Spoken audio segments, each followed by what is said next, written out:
We're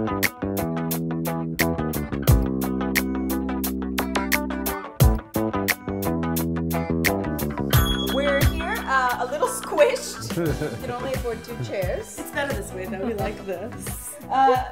You know, this week they just came out with that article that millennials are the poorest generation.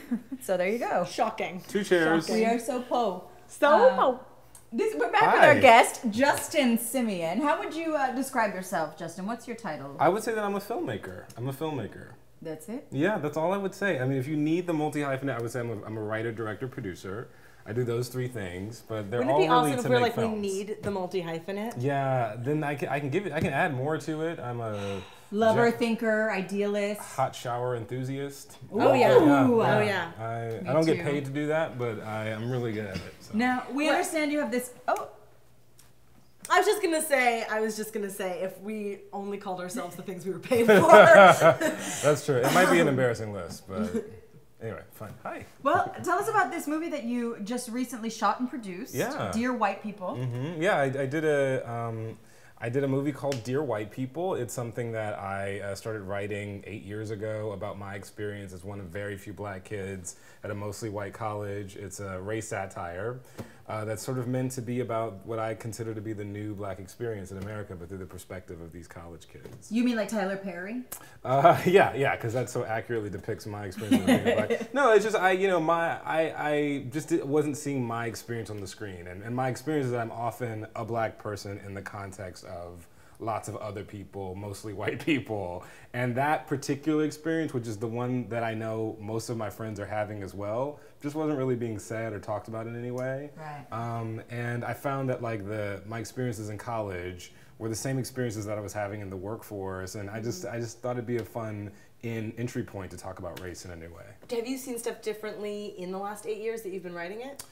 This thing that I've actually noticed is, because when Obama first got elected, everyone was like, yay, we're not racist anymore. And so we were there were quite a few people that felt that we were in a post-racism stage. And I think everyone very quickly realized that we weren't. And so to see everyone else realize that was interesting over the past, because I knew, I mean, please. Yeah. But, you know, when all of the go back to Kenya stuff started and the, you know, the Trayvon Martin case happened, like, you know, these kinds of things sort of started to wake people up. Those parties? Yeah, and the blackface parties that fraternities are holding? That's right, yeah. So a big moment in the film is that a blackface party happens.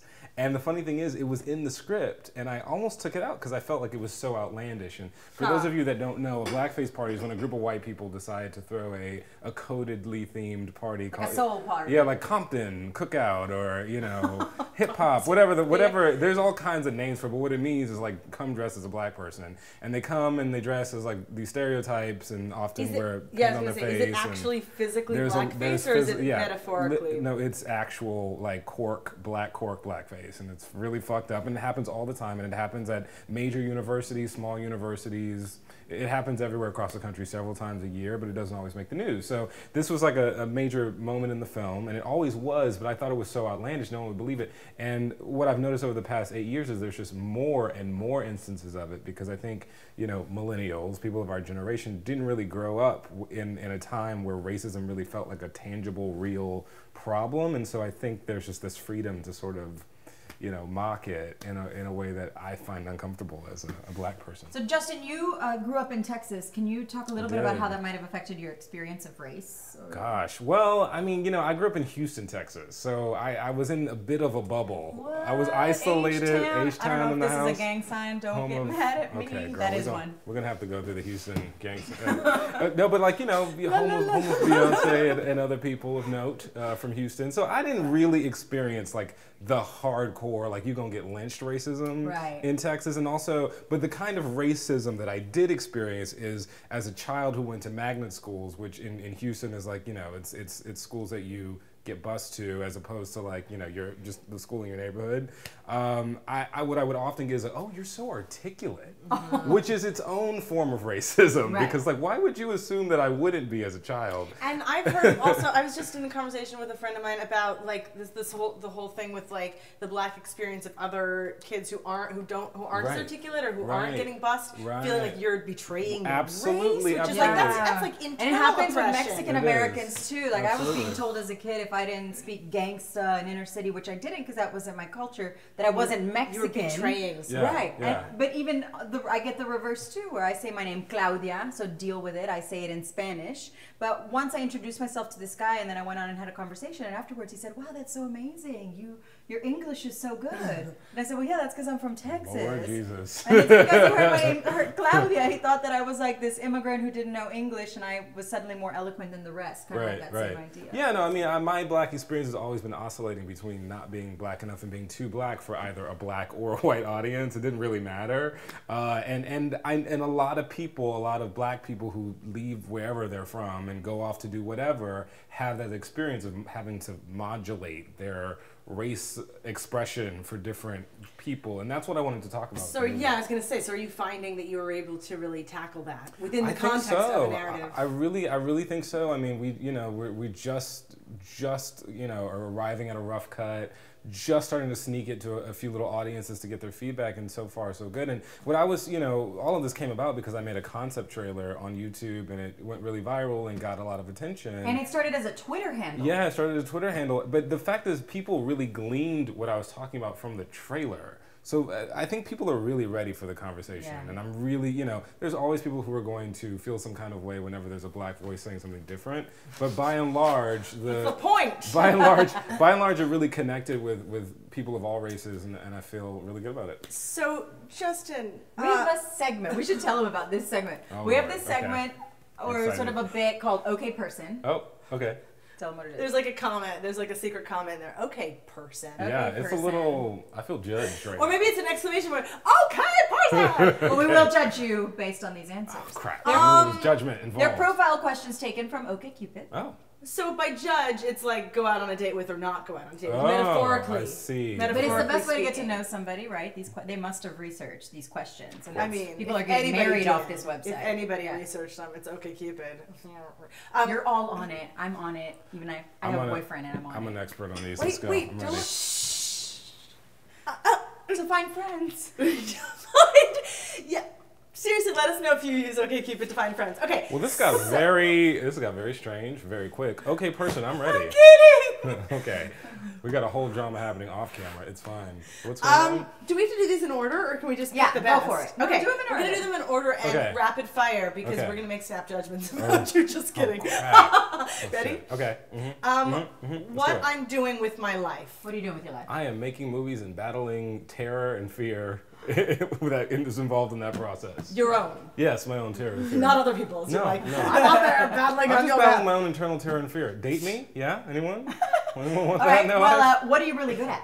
I think I'm real good at reciting lyrics from Michael Jackson albums. Let's hear it.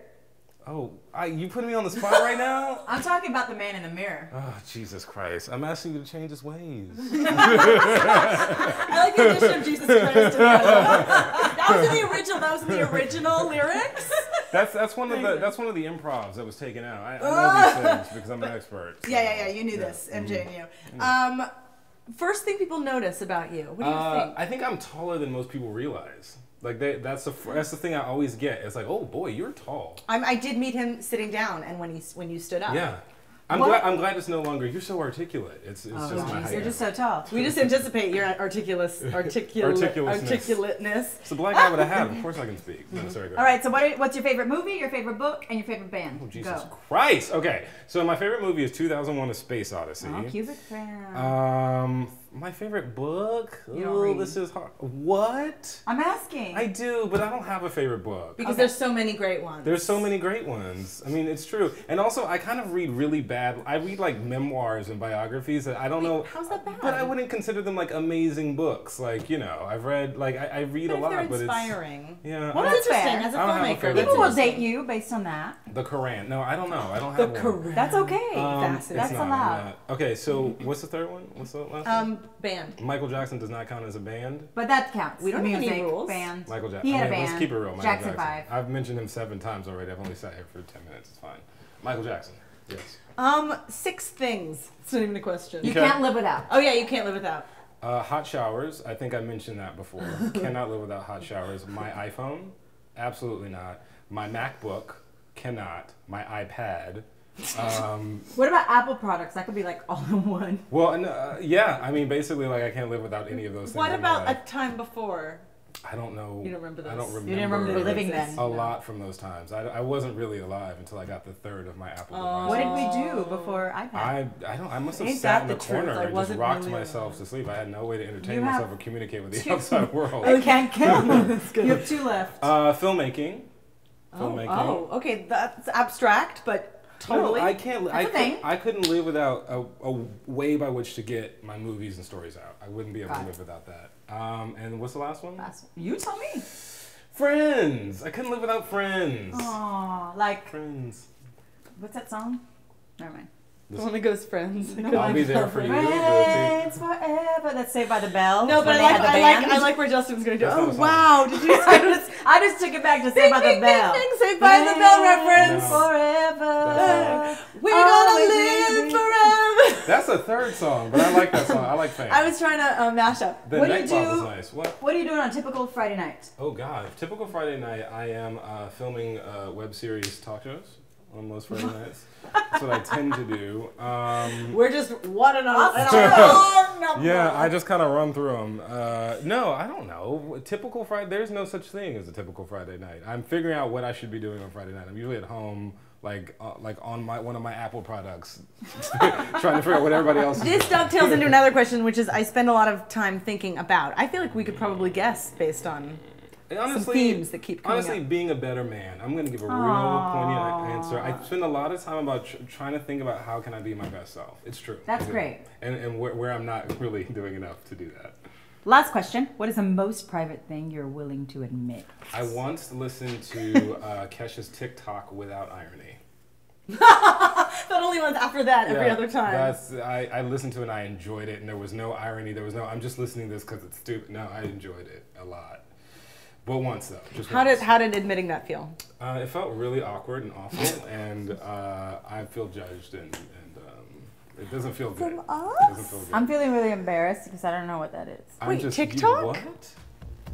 Oh, it's a great song. Oh, that's no, you're embarrassed. See, I like this because it transferred over to you.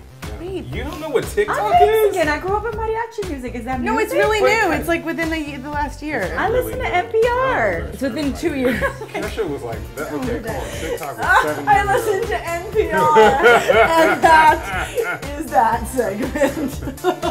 And now I'm no longer embarrassed. Thank you, Justin, for coming. Thank you for having me. Had a This was so time fun. with you. Yeah, it was really fun. Thank you, Claudia, for sharing a chair with Hey, me. you guys look really nice in that chair. Right? It's really We even nice. color coded ourselves. Oh. Red, white, and blue. No white, but No. No. Well, I'll play TikTok for you after this. Yeah. great. Thank you, Justin. All Alright, and we'll cut something. Fade away. I don't know what that is. That's the song. That's the song. Alright, good.